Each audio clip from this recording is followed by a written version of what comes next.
ஜாதி மோதலை தூண்டுவதற்கு திமுக முயற்சி செய்வதால் கோவில்பட்டி தொகுதியில் போட்டியிடப் போவதில்லை என மதிமுக பொதுச் செயலாளர் வைகோ அறிவித்துள்ளார். இந்த குற்றச்சாட்டுக்கு திமுக மறுப்பு தெரிவித்துள்ள நிலையில் வைகோவினால் மக்கள் நல கூட்டணி மீதான நம்பிக்கையை மக்கள் இழந்திருப்பதாக காங்கிரஸ், பாரதிய ஜனதா கட்சிகள் விமர்சனம் செய்திருக்கின்றன. கோவில்பட்டி அருகே திட்டங்குளத்தில் தேவர் சிலைக்கு மாலை அணிவிக்க சென்ற வைகோவிற்கு சிலர் எதிர்ப்பு தெரிவித்தனர். பின்னர் வேட்புமனு தாக்கல் செய்ய புறப்பட்ட வைகோவுக்கு எதிர்ப்பு தெரிவித்து கோவில்பட்டியில் அகில இந்திய தேவர் மக்கள் கூட்டமைப்பினர் கருப்பு கொடி காட்டி போராட்டத்தில் ஈடுபட்டனர். இதனால் வேட்புமனு தாக்கல் செய்யாமல் தன்னை மையமாக வைத்து ஜாதி மோதலை தூண்ட திமுக முயற்சி செய்வதாக குற்றம் சாட்டிய வைகோ தேர்தலில் போட்டியிடவில்லை என்று அறிவித்தார். 2016 மே 16 நடைபெற இருக்கும் தமிழக சட்டமன்ற தேர்தலில் நான் போட்டியிடுவது இல்லை என்றும் கோவில்பட்டி தொகுதியில் போட்டியிடுவதற்கு தகுதியான வேட்பாளராக விநாயகா ரமேஷ் அவர்களது பெயரையும் கழகத்தின் அவைத்தலைவர் அண்ணன் திருப்பூர் துரைசாமி, ஆட்சிமன்ற குழு செயலாளர் MP கணேசமூர்த்தி, அரசியல் ஆய்வு மைய செயலாளர் புலவர் செந்தில் அதிபன், அரசியல் ஆலோசனை குழு செயலாளர் புலவர் செவந்தியப்பன் ஆகியோரிடமும் துணை பொதுச் செயலாளர்கள் நாசரேல் துரை, மல்லை சத்யா, துரை பாலகிருஷ்ணன் ஆகியோரிடம் தெரிவித்து அவர்களின் முழு சம்மதத்துடன் இந்த முடிவை அறிவிக்கிறேன். வைகோவின் இந்த குற்றச்சாட்டிற்கு மறுப்பு தெரிவித்துள்ள திமுக பொருளாளர் ஸ்டாலின் அவருக்கு கண்டனம் தெரிவித்துள்ளார். ஏன் போட்டியிடவில்லை என்பதற்கு ஒரு கட்சியை நடத்துகிற தலைவர் அவர் என்ன சொல்றாருன்னா திமுக மீது பழி போடுகிறார். திமுக ஜாதி வரிய தூண்டு கிடப்போகுது அப்படின்னு அபாண்டமான பழியை சொல்லி இருக்கிறார். அந்த அபாண்டமான பழி சொல்லி இருக்கக்கூடிய அவருக்கு நான் திமுக சார்பில் கடுமையான கண்டனத்தை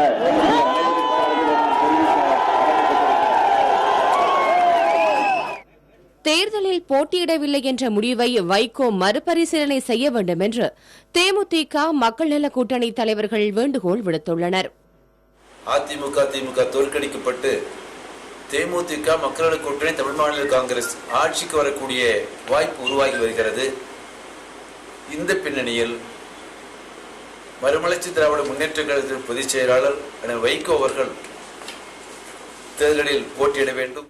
சட்டமன்ற உறுப்பினர் ஆனாலும் சரி, ஆகவில்லை என்றாலும் சரி, நம்மால் இங்கே ஜாதி மோதல் வந்துவிடக் கூடாது என்கிற நல்ல நோக்கத்தில் நாம் வேட்புமனு தாக்கல் செய்யவில்லை, போட்டியிடவில்லை என்று அவர் அறிவித்திருக்கிறார்.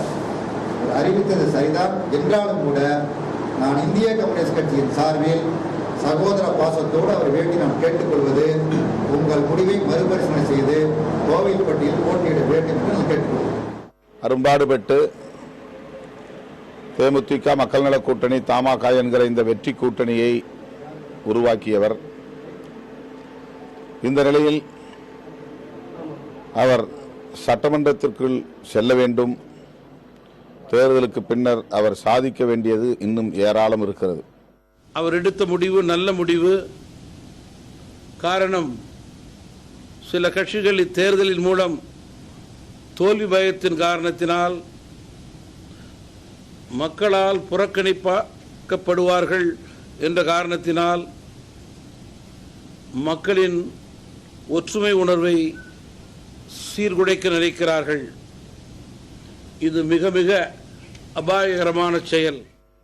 தேர்தலில் போட்டியிடவில்லை என்று வைகோ திடீரென முடிவெடுத்திருப்பதன் மூலம் மக்கள் நல கூட்டணி மீதான நம்பிக்கையை மக்கள் இழந்துள்ளதாக காங்கிரஸ், பாரதிய ஜனதா கட்சிகள் விமர்சனம் செய்துள்ளன. அதேவேளையில் திமுக மீதான வைகோவின் குற்றச்சாட்டு ஏற்புடையது என பாமக இளைஞரணி தலைவர் அன்புமணி ராமதாஸ் கூறியுள்ளார். கடுமையாக உழைக்கிறார், சுற்றுப்பயணம் செய்கிறார், நிறைய பேசுகிறார், முழக்கமிடுகிறார், ஒரு எனர்ஜெட்டிக் லீடராகத்தான் இருக்கிறார். இருந்தும் பயன் தரவில்லை. ஏன் தரவில்லை என்றால் அவருக்கு எதிராக அவரே செயல்படுகிறார். ஏன்னா ஒரு குழப்பவாதி விரக்தியாளன் அரசியலில் வெற்றி பெற முடியாது. பொதுமக்கள் வைகோவிடம் எதையும் அவர்கள் எதிர்பார்க்கவில்லை. கவரோடு வருகிறார், நான் வேட்புமனு தாக்கல் செய்வேன் என்று நபரோடும் வந்திருக்கிறார். அப்படி என்றால் இவர்களை எந்த விதத்தில் நம்புவது? முற்றிலுமாக நம்பிக்கை தன்மையை மக்கள் நல கூட்டணி இழந்து விட்டது. வைகோ அவர்கள் போட்டியிடுவதும் போட்டியிடாததும் அவருடைய விருப்பம், அவர் தனிநபர் விருப்பம். அதில் ஆனால் அவர் சொன்ன காரணம், திமுக ஜாதி உணர்வுகளை தூண்டிவிட்டு கலவரத்தை உருவாக்குவார்கள் என்று, அது ஏற்றுக்கொள்ளப்படுகின்ற ஒரு கருத்து. அது நான் கடந்த காலத்தில் திமுக அது போன்ற செயல்களில் ஈடுபட்டிருக்கின்றார்கள். வைகோ தனது முடிவை பரிசீலனை செய்ய வேண்டும் என கூட்டணி தலைவர்கள் வலியுறுத்தி வரும் நிலையில் தனது நிலைப்பாட்டிலிருந்து பின்வாங்க போவதில்லை என்று அவர் உறுதிபட தெரிவித்துள்ளார். எண்ணி துணிக கர்மம், துணிந்தவின் எண்ணுவம் என்பது இழுக்கு. ஆழ்ந்து சிந்தித்துத்தான் இந்த முடிவு. இது வெறும் நாடகம் அல்ல. சட்டப்பேரவை தேர்தலில் கிட்டத்தட்ட 20 ஆண்டுகளுக்கு பிறகு களம் காணப் போவதாக அறிவித்திருந்த நிலையில் போட்டியிடுவதிலிருந்து விலகுவதாக வைகோ அறிவித்துள்ளது தமிழக அரசியலில் பல விவாதங்களுக்கு வழிவகுத்துள்ளது.